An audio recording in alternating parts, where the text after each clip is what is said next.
All I ever had is songs of freedom. Won't you hear to sing sweet songs of freedom?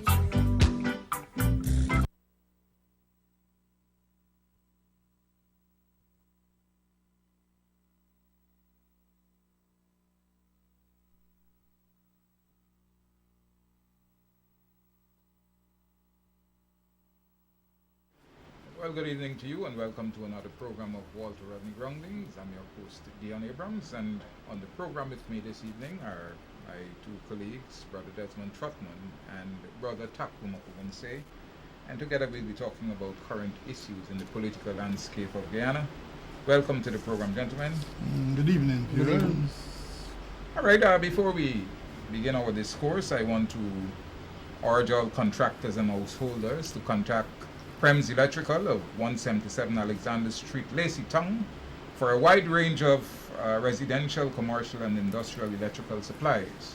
And you can call 592-227-7165 or 225-0394. Yes, Prems Electrical for all your residential, commercial, and industrial electrical supplies, and they're located at 177 Alexander Street in Laceytown. The numbers to call are 227-7165 and the fax number is 225-0394. Welcome to the program again, gentlemen. Thank you.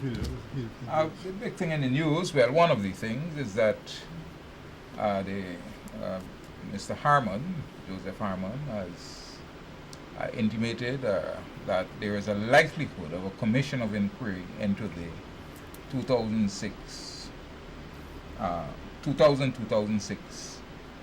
spate of killings that would have taken place in Georgetown. I noticed that Jack Dio is saying that he's committed to going before the commission and giving evidence. What are your thoughts, first of all, on a commission into the events of that era? I think a commission is long overdue. You must remember that on this program we have been hammering, very strongly for that commission. It is one of the manifesto commitments of the government, and I'm heartened to hear from the Minister of State that the government is contemplating raising this matter as a priority on the agenda. I think I hope it's not just contemplation, but I hope that we will actually see a decision to have that commission to investigate those killings. No country, no civilized country could rest in a situation where over 400 persons have been killed in your country extrajudicially, and there is not a commission of inquiry, to try to understand what actually went wrong. I mean, even the laws as it stand requires an inquest for every person who is being killed in that kind of a way. So there's no question about the need for it, and you have hundreds of families who still want answers, as to why the loved ones died the way they died. Brother Trotman, what do you think? Yeah, Takuma, I do believe that this inquiry is late in coming, but better late than never. As you know, in the period that was referred to, there was a movement named the People's Movement for Justice, which both Takuma and I were deeply involved with. I was the moderator for that movement, and we had a weekly march through rain and sun, trying to ensure that the government of Jagvio lay on a commission of inquiry, and with deep reluctance, because you could remember during the period of those upheavals that one of the allegations that was made was that the then Minister of Home Affairs, Ronald Godraj, was deeply involved with the Phantom Killers. One of the persons he was involved with was Axel Williams. And we were saying, look, there's a need for us to understand if in actual fact our suspicions about his involvement with Phantom Killers are true. And we called on Jagdeo, and he resisted on several occasions, and it's only after months of intense agitation that there was a kind of inquiry into Gajraj's involvement in this. Now, this inquiry that President Granger is proposing to hold is a more wide-ranging inquiry, because it will not only look at the possibilities, because I'm quite sure that whoever comprise the Commission of Inquiry will want to see if there's additional evidence in relation to Gajraj's involvement with those phantom killers. And I welcome that. As Tukuma said, to kill over 400 persons in a society, and remember, one of the accusations is that Jagdeo himself sat down with the phantom killers and identified persons to be killed. That was one of the accusations. And so it's amazing that he, who did all he can to ensure that the inquiry was not held, is now saying that he will appear before the inquiries. I want that to happen, because I want him to be caught to come under the most intense investigation by the interrogators, to understand what his role is. Because here it is that he cannot claim immunity when he goes on the stand. He is offered to appear, and so that the interrogators must have a free hand. But the inquiry is important. I want to applaud the government, like Takuma. I wanted to move from a position of intent to one of reality, because so many persons in this country, thousands of persons whose loved ones have died, demand closure, and closure could only come if it is this inquiry is held. I mean, included, I noticed that whenever the talk of inquiry comes up, that the Sashsaw murder always comes forward, including the Bartika and the Luziknan massacres and all of these things.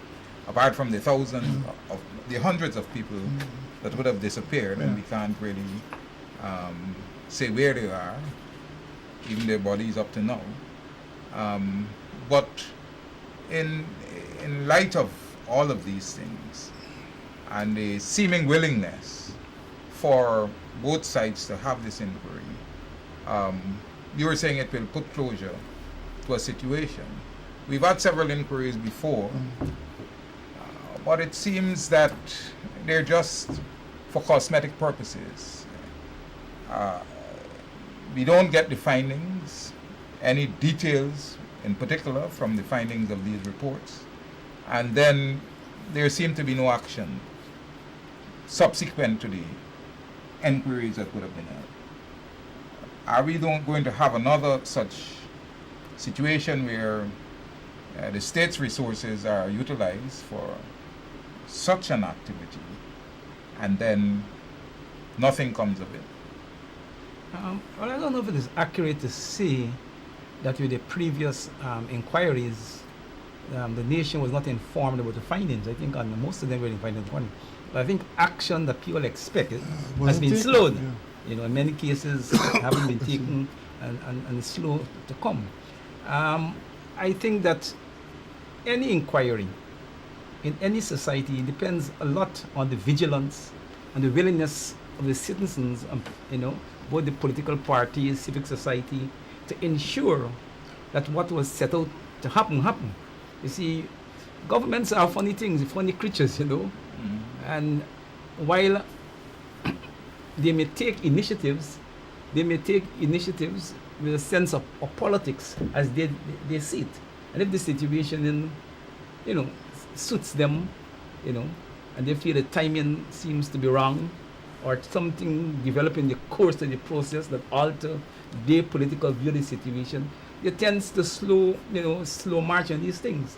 But I think that the vigilance of the community, and it's our duty, to make sure that once the commission is set up and is held, that we get speedily answers, speedily conclusions, And I think that this is important for the African community, because our community suffered the greatest, losses in this equation, and I would want to believe that every serious African activist and leader, you know, would do his or her best to make sure that this don't be a damn scribble. Okay. Yeah, Brother Trotman, you were one. Yeah, I tend to agree with what Takuma said. You know, Dion, if you look at a case in point, the inquiry into the allegations that persons had wanted to assassinate the president, that was held. The results, the nation was informed about the results of the inquiry. But it's a funny thing in this society, you know. It seems to me that when it is evidence points in a certain direction, that there's a kind of resistance to the implementation of the required actions. And so that, Tukum is correct, some of the government's reluctance or hesitation in acting maybe has to do with the political impact of some of these things. I, for one, listening to the reading about the developments within the police, the Commission of Inquiry into the police behavior, I felt very strongly about the actions that should have been taken. Because I believe that some of the persons who continue to be retained in the hierarchy of the police force shouldn't be here today. But there are a set of people who will clamor for action, and because the allegation is made, I believe, about an act against a certain person who may not be of their own political persuasion, the recommended course of action is resisted. And so that we have to be careful. But in this particular instance, I don't believe that the government should ponder for too long on the course of action that should be taken, or the recommendations that will come out of the inquiry. You know, Takuma's right. 400 persons plus Sasha, plus you know, the people in Luziknan, the people in Bartika, all of those places, people have been killed, people's bodies have been dumped wherever. Some of the bodies cannot be found up to today, and we must know what happened.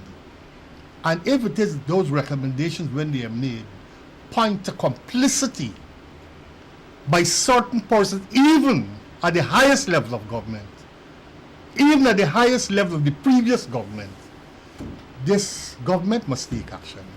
And I believe that any action that they take will be supported by the population at large. What about the possibility of Roger Khan being brought before the commission to?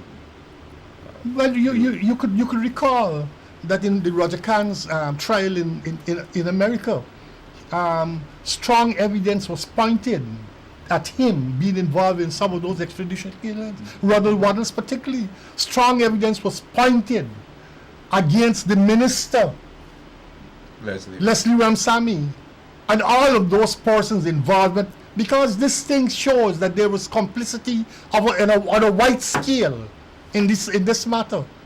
And those persons, if it is that the evidence are strengthened during the Commission of Inquiry, those persons be brought to book. I'm glad for Roger Khan to be put into the box. Yeah. And I think that as soon as he's released from the U.S. prisons and he enters into the jurisdiction of Guyana, I would be surprised if the government don't immediately arrest him and bring charges against him. And then we could move from there. He would be interested to see him in the witness box. Yeah, I remember particularly, you know, that not only Ronald Waddle, but remember they had this spy equipment that they used to trace these guys when they were traveling, and we had a massive shootout at UG at one point. And even innocent people got involved. This youngster from UG, can't remember his name, that was shot down on Cherry Street. I mean, it's a whole host of things. And living in Buxton, I mean, we got information that, you know, like when, what's his name, was going to give up himself. Not Troy, the other one, that had escaped from prison. And he was living just near to Gadraj here. They all attempts were, it seemed, made to prevent him from getting to the U.S. Embassy to give himself over. They killed him. And the reports are, and even photographs in Starbuck News appeared with people who are not policemen, in hoodies and so on, who are also there at the scene, you know, involved in trying to get this guy killed. And they eventually did. But the policemen didn't know who they were. You understand? So they were part of this phantom organization. But because of the nature of the politics of the day, the police could not even tell them not to be there. They used to instruct the police. That's the evidence. There is a clear evidence that they used to go in police stations and instruct the police. The youngster that you talked about is Johann C. Douglas. You know, he was yeah, the fellow who was killed on the on Mandela Avenue there. And you know, this thing is ridiculous. Look, you see this inquiry is going to open a can of worms. And I hope that Jagdeo has the balls, as he says, that he's going to appear, and he turns up to appear. Because he must come under the most intense scrutiny, because he has been accused of being complicit in what took place. And Jagdeo is bluffing. He has been accused of being complicit. Jagdeo is bluffing. Jagdeo carries risks, breaking his immunity and going into this box. Okay. He's just playing political, he's just bluffing. Well, we gotta call his bluff. Yeah, we gotta call his bluff. I mean, the Roger Khan involvement. Roger Khan even took out a public ad in which he boasts that he could put so much in defense of the government. 300 armed people. To see the elections, being conducted without problems. I mean, tell me something. Which government, if you're not involved with that drug lord, would arrest him immediately? He came in, he could put 300 armed men. I mean, what more you need as a government to arrest? And most of the man used to drive around the city in a motorcade, like if he was a president and the police dare not stop him. You could tell me Roger Khan could do all of that without state, without the influence at the highest level of the state. And Dion, you could remember that one of the things that followed from the arrest of Roger Khan with those weapons and his other cohorts with those weapons was the Roger Lanson's involvement. Not only Roger Lanson's involvement, was the fact that they sent the intelligence unit of the GDF into retreat. It was disbanded. Now, all of those things show that decision to disband that intelligence unit had to have come from the highest level of government. And it shows the extent of the complicity between the government, the high officials in the government, and the phantom killers. And we must know, and we must have, and the evidence must be clearly spelled out. So not only those of us who suspect, but the world must know the extent to which it is that they went to ensure. So who was it that instructed that the spy equipment be given? It got be Jagdeo. Who else but Jagdeo could have made the instruction? Is head of the armed Who forces. else could have made the instruction? He's the head of the armed forces. Well, you see, I mean, these are things that are practically Command-in-chief. right. You know, we really need to have answers to them because many people are still grieving over the loss of the lives of their youngsters. And the criminalization of Buxton is one thing that we really need to get over. And I can tell you, Dion, the hypocrisy among some of these so-called civil society leaders is amazing. I remember when Bacchus was killed, when George Bacchus was killed, a very influential person in this society who loves to pontificate called me to ask, what is it we're going to do about this effing thing? You know, this thing has gone overboard. And I said, you know, the People's Movement for Justice is a pressure group, and we march every day, and you could come and join the next march. We got to march, listen for today. On that same day, as I said, we had a march. The people felt that, well, look, the two y'all just took over me into stupidness, man. Y'all marching anyway, the people tell you. We going down today through Regent Street. The women. The women, not everybody, some women decided that they're going down Regent Street today and the thing. And they went down Regent Street, protest, George Bacchus get killed, and thing. The man, this big civil society rep who likes to pontificate, called the WPA office. In fact, turned up at the WPA office because I was asked as moderator of the People's Movement for Justice, convener of the People's Movement for Justice. I was asked by Stabrook News to make a statement, which I did. I gave them a very lengthy statement. And I blamed the government for the people's behavior because I made the point that these people have been clamoring. I said those people who marched were people whose children and husbands and brothers and sisters are victims of the excesses. And they've been calling on Jaglu to hold an inquiry. And so that you got to blame the government for the fact that the people decided that today they weren't adhering to instructions and decided going on to the street. That's so-called civil society advocate who talks about rights and all of those things. Turned up at the WP office the same afternoon, asking them to condemn me because I made a statement condemning the government about the excesses and the failure to hold an inquiry as per demand. And so that when it is you see this, when it is that you see this commission of inquiry is established, don't be surprised if he appears as an opponent to the COI. You'll see for yourself. And the People's Movement of Justice was a broad-based organization, movement, including the PNC and all trade unions and all of those things. You know. Yeah. And we did a tremendous work, and it's only with the local pressure and pressure from the diplomatic community that that forced Jagdeo into calling his own version of an inquiry. Yeah. When the people begin to start to prevent them from entering the US, the visas and the pull visas and so. So it requires tremendous pressure, to make Jagdeo act. And now he is trying to pretend that he could go in the box let him come and come out, clean. I know he bluffing, but whether he bluffing or not, I want you to find some way to get in the box. Okay. Yeah, but I remember this Saw family only recently.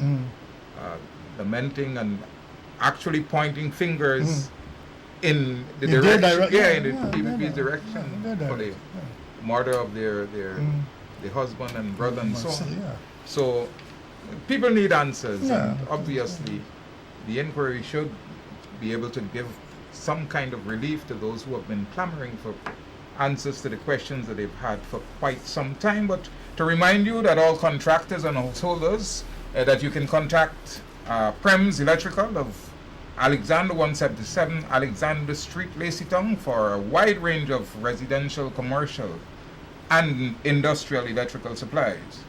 Call 227-7165 or you may fax 225-0394 to get on to Prems Electrical for all your a wide range of residential, commercial and industrial electrical supplies, and they're at 177 Alexander Street, Laceytown. Just go down there. The prices are reasonable, and you will get all your needs for your residential, commercial, and industrial electrical services. So the inquiry is one thing, and we're hopeful that that does get on board. The other thing that I want to talk about is the PPP's attitude to Kobal Chan's interaction with the government in relation to the sugar workers. What is your take on Jagdeo's attitude and apparently signaling that Kobal Chan may no longer be for very long, the head of that union? I think that it's very important that we understand exactly what is happening there. Okay. Everybody, is concerned with the sugar industry and with the fact that it had to be steps had to be taken to reorganize the industry, and in the process, of course, workers are being severed. No, I mean that when workers are being severed, whether it's large or small numbers, is always an important issue. But it has to be seen in the context of the destruction of the industry by the PPP, and the fact that at present the government just don't have the necessary resources to do what the union may expect rightly as a union. They rightly means the duty of unions to fight for their workers and to hold fast against any government or any employer, okay, to hold fast to the gains that workers are made. So, GAU is acting as a union within its rights. And I think that any serious person will realize that in this situation, both government and the union will have to show some kind of willingness to make compromise and reach to some common ground in the interest of the workers and the wider interest of the country and the economy. Clearly, I think Mr. Komal Chan, a very experienced and a trade union veteran. I don't think anybody could question his commitment to the sugar workers, even though, Jagdeo is questioning his commitment. I think he realized that both he, the union and the workers, and the government and the country as a whole is in a difficult situation. And I think he went into those talks as like any good trade unionist to make sure he comes out with something for the workers. And he did came out with a significant gain, where the government altered its position and offered to pay it, to over nearly 2,000 low-end workers the full severance. Now, no trade union leader in that situation would have walked away from that. I mean, so he struck an agreement on that, and he committed to continue, the engagement with the government and to continue the struggle, for the workers' rights. And I can't see how anybody in the rightful thinking could expect that a trade unionist of the caliber of Coleman Chan would have walked away from that. But the problem there is that the JAGDO and certain elements of the PPP, they have worked out a political march for the GAU, okay, and the sugar workers at this moment. So they have a political line of march. And they felt that Komal Chan, who acting in the best interest of the workers and the union, okay, is acting in a way that interferes, okay, with their line of political march. And that's where the conflict is, and the PPP, is an interesting organization. It's the same PPP on the JAGDO in the conflict with sugar workers and the union threatened to de-recognize GAU, de-recognize JAGDO. Nanda Gopal was Minister of Labour at the time, and they publicly threatened to de-recognize the union because the union was standing up in the interest of the workers. And now this man JAGDO got the face to tell sugar workers that Komal Chan is a traitor and he JAGDO have the best interest of the union and the workers at heart. I mean, nonsense. Yeah, but are workers aware of this two-edged sword? This, I mean, the man flips and flops here and there because he's seeking political gain. Are workers educated about, his attitude and behavior? I think workers historically. I think workers are aware of the situation. But what's happening is that the JAGDO faction is the more dominant faction within the party, and it has connections which it is that Komal Chan doesn't have. Because the mere fact, I could remember the morning when we saw that thing in Guyana Times, that first report which attacked Komal Chan, and it was clear to all of us that it was intended to get rid of Komal Chan, because he wasn't towing JAGDO's line. JAGDO's line is distinctly different from the workers' line, and Komal Chan is fully aware of it. And so that Komal Chan, as Takuma said, was more prepared to take a position that distanced the political position from the workers' needs. And so that the workers' needs was paramount for him. And he took a position, and his position is twofold. They made it very clear that while it is that they accepted the government's position in relation to the payment of the low-end workers, that they remained adamant that all of the other workers should be paid their severance at the same time. So that it's not that the matter was over and done with. It's that they had arrived at a compromise and had agreed to meet further to carry on additional discussions. Now, as Takuma said, it didn't fit the Jaguar plan. The Jaguar plan, let me tell you something, the Jaguar plan was to use the sugar workers to create maximum disturbance in the society. He didn't care. He doesn't care. It's to use those sugar workers to create maximum mayhem in the society. That's his plan. And here it is that by Komachan taking a position that is more realistic, recognizing that the country and the sugar industry are in deep trouble, and that there's a need for you to have a kind of compromise that will allow the country and the workers and the sugar industry to go ahead. The government and Gaisuko is moving to resize the sugar industry. Jagyo has over the years, the PPP under Jagyo and under Ramatar have over the years done their best to destroy the sugar industry. That's what they've done. And if it is that you listen to him talking to the other day, he said that the sugar industry is the PPP's base. That's where they get a lot of their financial support. And his only thought is to ensure that in spite of the harm that it will do to the country, that you keep pouring money into this industry that is on the verge of total collapse. Yeah, but I mean... And so the attack on Komal Chan. The other thing is I want to say is that I read something in today's Starbucks News, Ramkaran's post, blog wiki.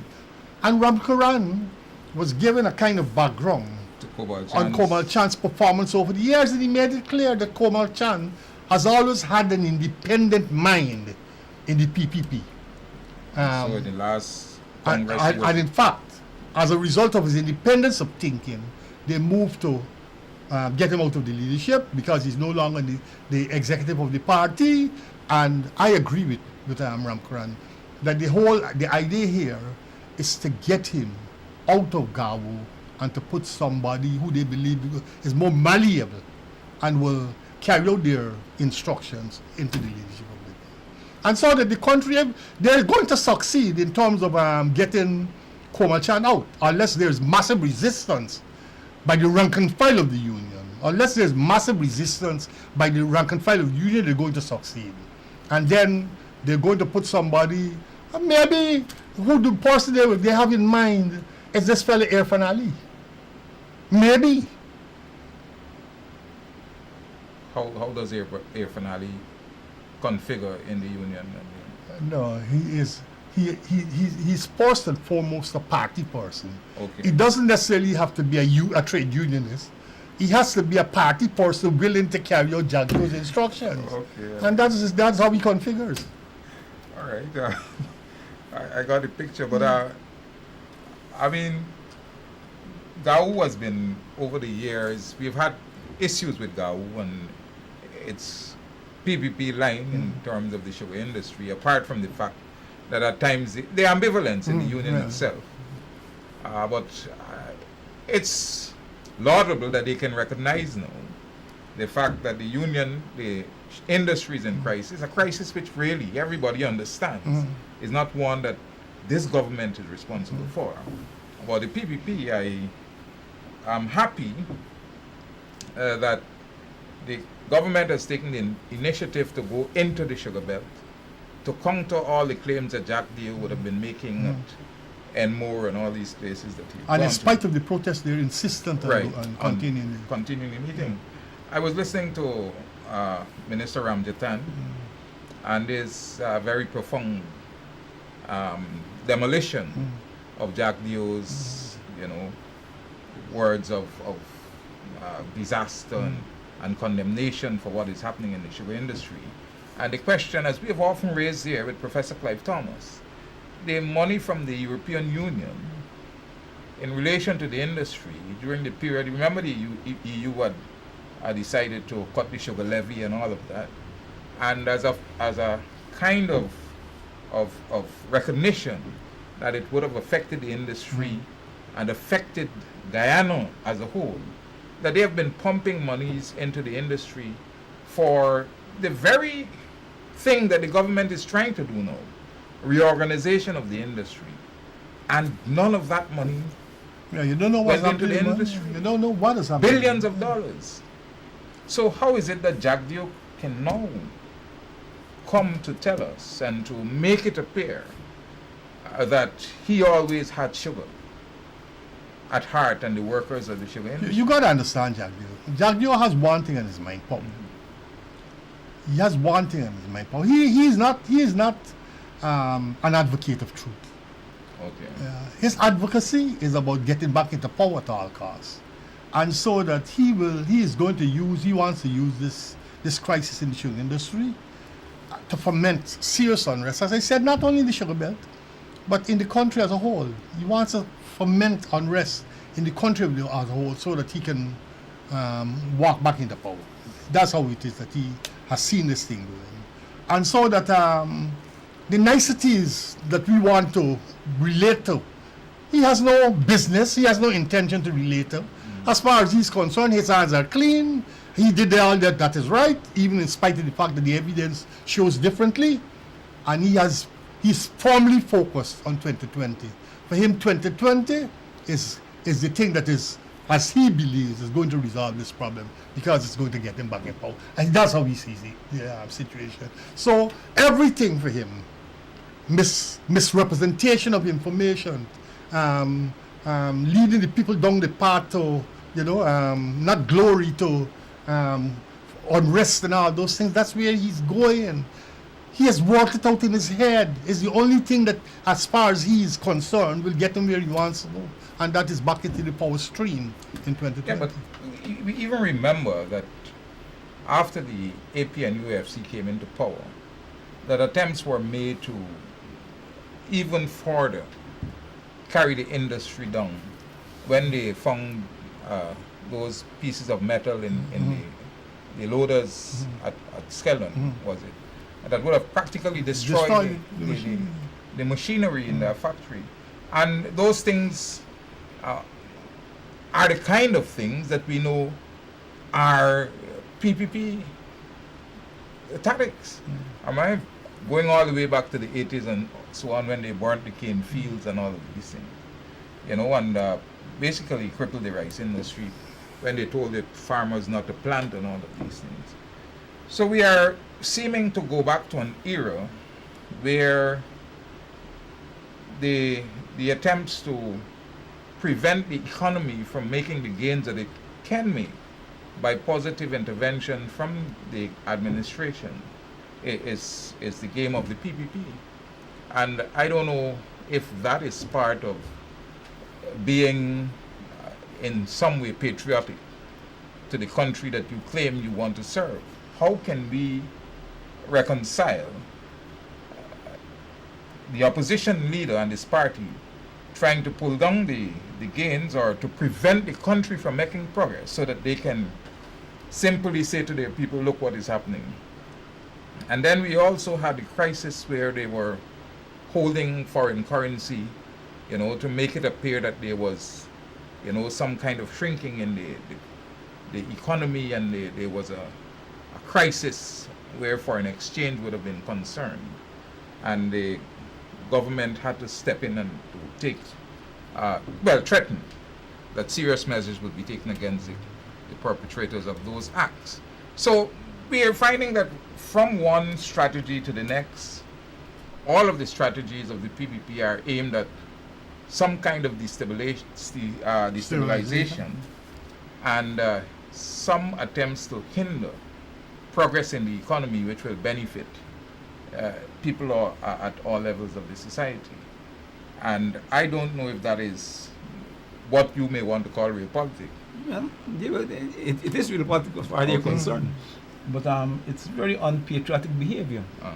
And we have to call it for what it is. But I'm interested to see how this contradiction, because this is a part of a wider contradiction in the PPP, where there have always been, there's for some time, this struggle between the Jagdeo fraction and the old stalwarts of the party, old guards, the Chedu, the Jaganites. Okay. And there's no question that Kumal Chan is among the Jaganites.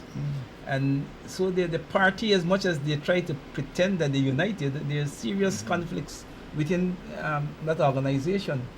And I'm looking at people like Gail Teixeira and them, these are people who, when they, these people are some strange kind of people. Okay. When they reach some APMU, people like David and probably Twati myself, glad you're fighting, they mean that, we stand up even within the government and fight. No, they have a chance to stand up fight within their own party. Okay. To save to save a comrade and to save their own self, because Jagdeo can get rid of all of them eventually. They're mute, and they, so when they come to you and they try to pretend that they're impressed by what we're doing and the independence, the stance that we take on some issues, I treat them with utter contempt. That these are a set of people who their politics is self, and they see Jagdeo as a dangerous element to their personal political interests, and they are prepared to save themselves and save the interests and allow Jagdeo to do what the hell he like. And I think it is time that thinkers in the Indian community begin to reassess this whole PPP and the Jagdeo and where they're carrying the Indian community. Because I'm telling you, unless there is some enlightened leadership comes out to the Indian community, I'm telling you, we could be heading into some very difficult times in this country. Okay. Is there any credibility to the argument put forward by Jagdeo that the closing down of some of the estates is racially motivated? He knows better than that. He knows better than that. He knows better than that. But it's the argument, it comes back to the point I've been making earlier. It's the argument that the point is he wants to milk this thing politically for as much as he can, even though he knows there's no foundation in his remarks, in the comments that he's been making. But for him, he wants to use those persons who live on the sugar estates, who work in the sugar industry, for political purpose. And that purpose is to ensure that he gets back into power into 2020. That's his purpose. And I agree with Trotty. Tell me something. How could this government use the sugar workers' situation for some ethnic advantage? Now, for a government that is headed by a party, that is African party, as a larger part of the coalition, have to take a hard, difficult decision to send home thousands of Indo-Guyanese workers. It's nothing that no. But we get the impression that it's only East Indians that work on the sugar estates. Well, no, there's other things, but we're trying to work out the ethnic argument. Yeah. They would not want to do that. Because it will be forcing these workers, back into the PPP. Okay. But this is a national issue that something had to be done. You couldn't postpone it any longer. And I'm telling you, Granger and company, only walked this road because they had no other choice.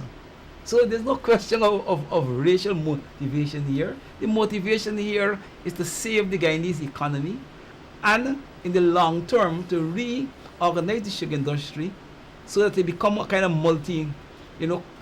purpose entity, and that could re-employ even those workers who were forced to be severed. So it is an action in the interest of the nation and in the long term in the interest of sugar workers. But Dion, my primary concern is that this juncture is about the speed in which the government will be able to pay off all of the severance that is due.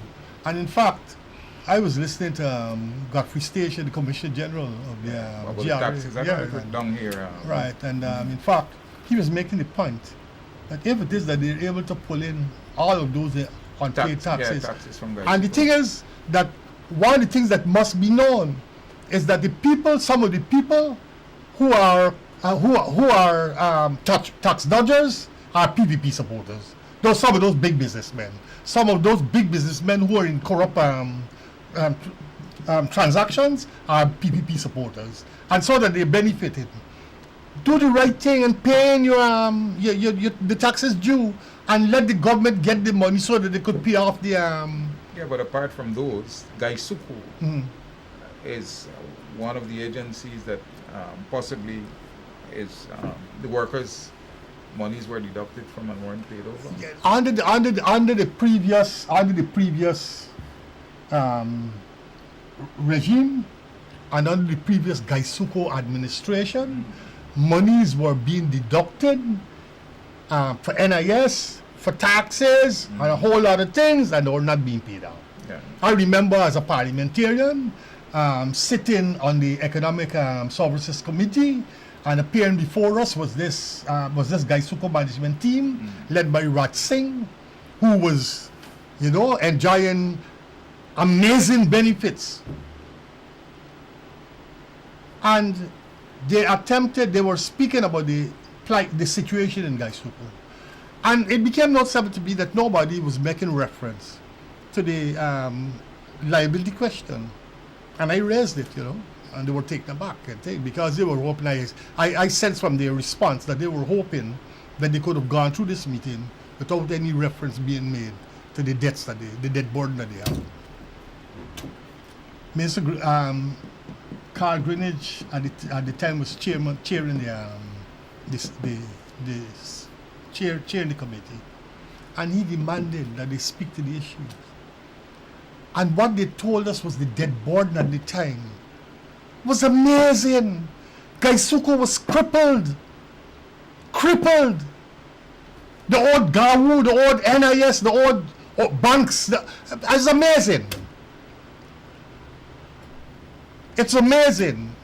And the situation between then and now has gotten worse. The situation between then and now has gotten worse. And the PPP presided over the Gaisuko situation at that time. You remember Ramatar? Yeah, Ramatar. Ramatar was a member of that board for years. He should say what is it they did. What is it he has recommended in order to deal with the situation. And they try to give the impression as if it's something new. It's nothing new.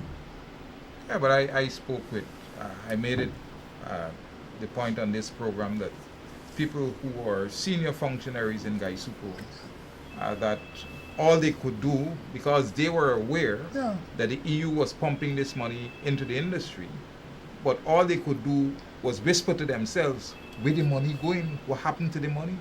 They could not raise it with Jagbio. You understand?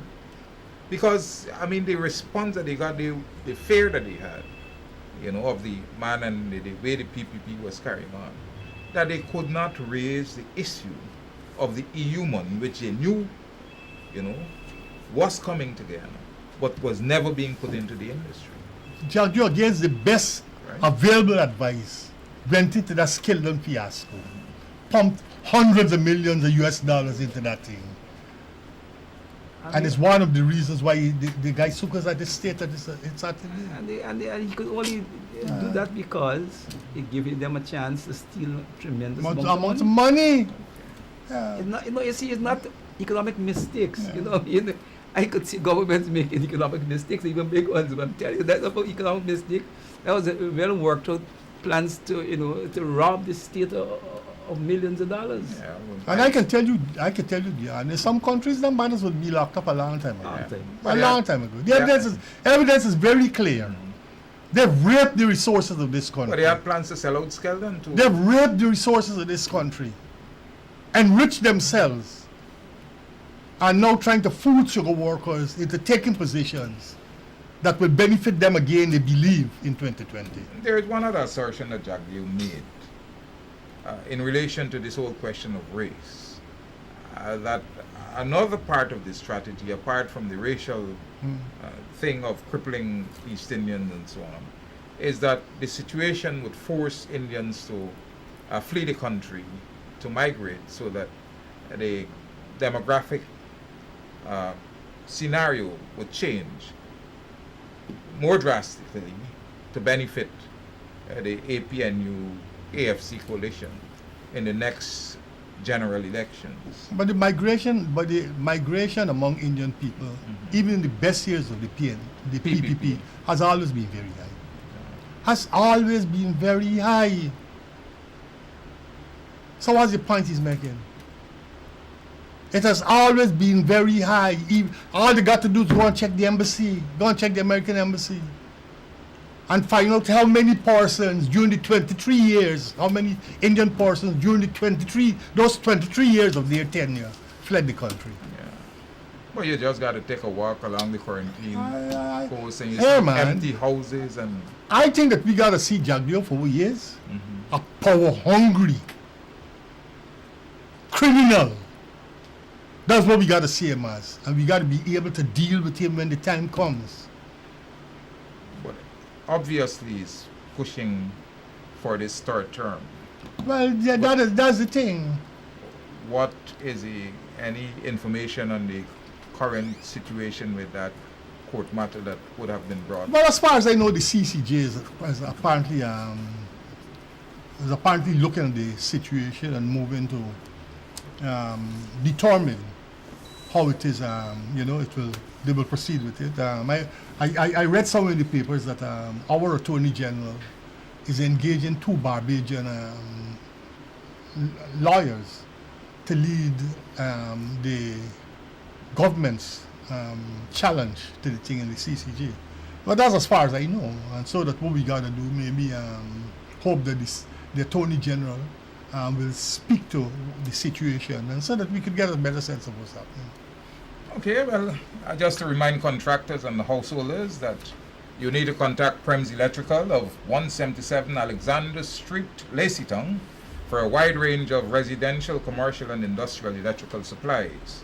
Call 592-227-7165, or you may fax 225-0394 for information on the supplies that they have.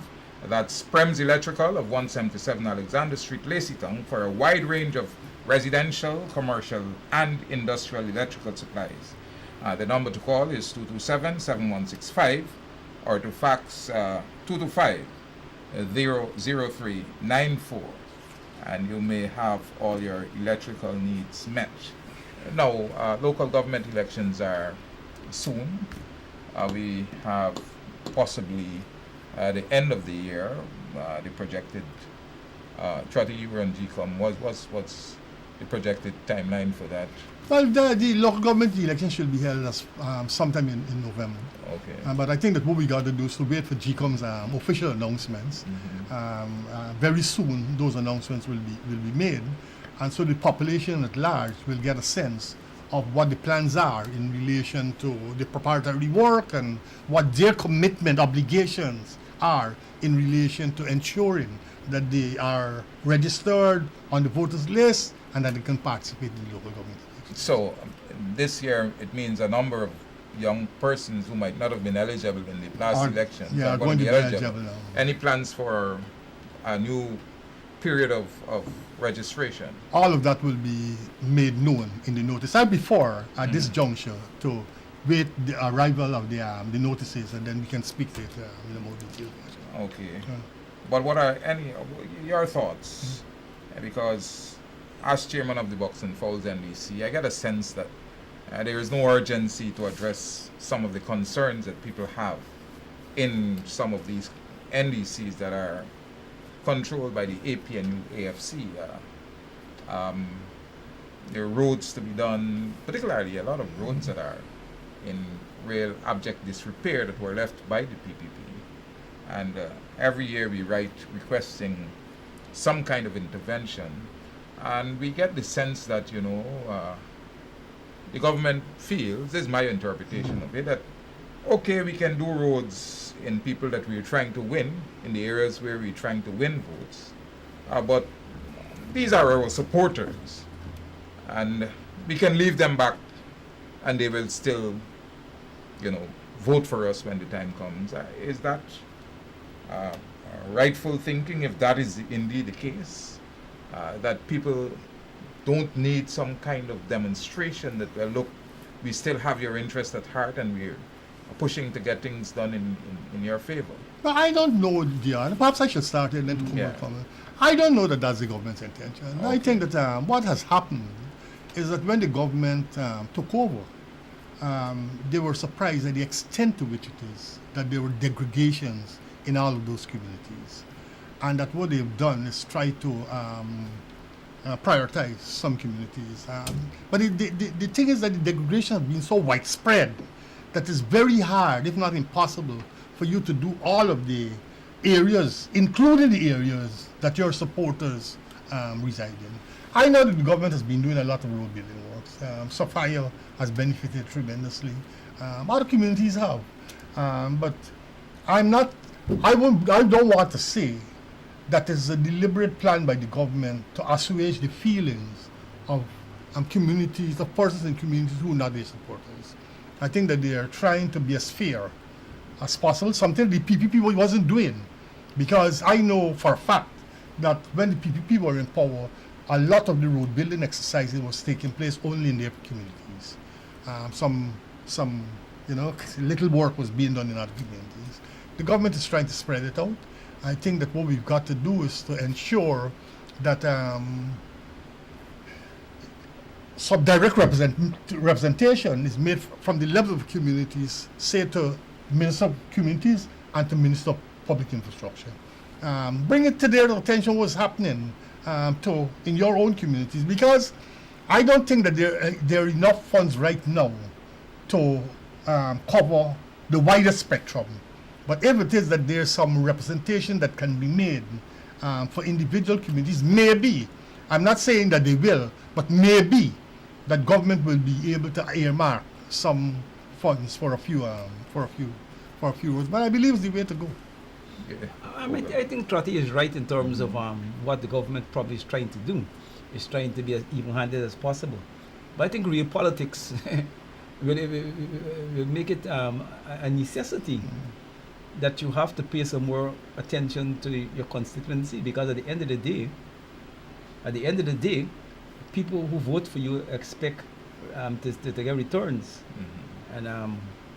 And I don't think no government, any part of the world, faced with the elections, whether it's local government election or national elections, could be so insensitive not to realize that they have to, give some priority to areas where, they could guarantee some amount of votes in order to return political control. I mean, that is in that nature of politics.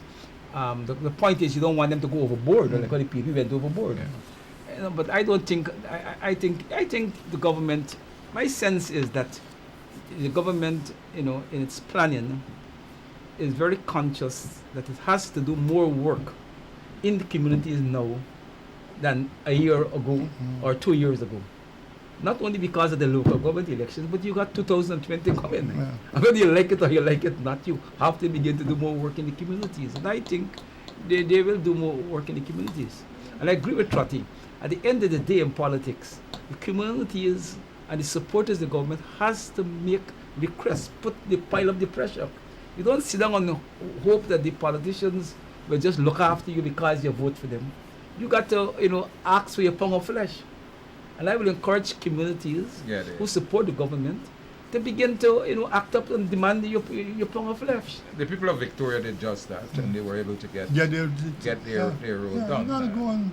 But there are lots of road in Bucks and Falls. I mean, what we normally do, we write the ministers at the beginning of each year, and we say, well, look, these are the roads that we've prioritized, and we hope that, but we've done that for the past 2 years, and basically we haven't done that. Through basic needs, we were able to get some work done in Umbrella and in Melanie, but we're hopeful that the Ministry of Public Infrastructure can come on board and somehow deal with some of the major road works. And you see, Dion, in the NDC areas, the task is made will be made much easier if the Regional Democratic Council actually join forces with you to make requests to the minister, because remember, some of the road works have got to be done by the RDC, But the RDC itself is so strapped for cash, you know, that it, even though it prioritizes when it goes before the budget committee will say, no,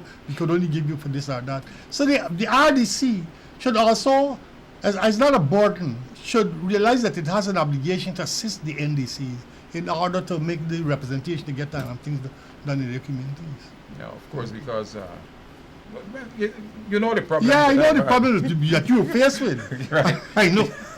Because initially, my having come from the NGO community and all of that, my idea was to tackle all of the agencies that I know could give funds. So I wrote letters and so on.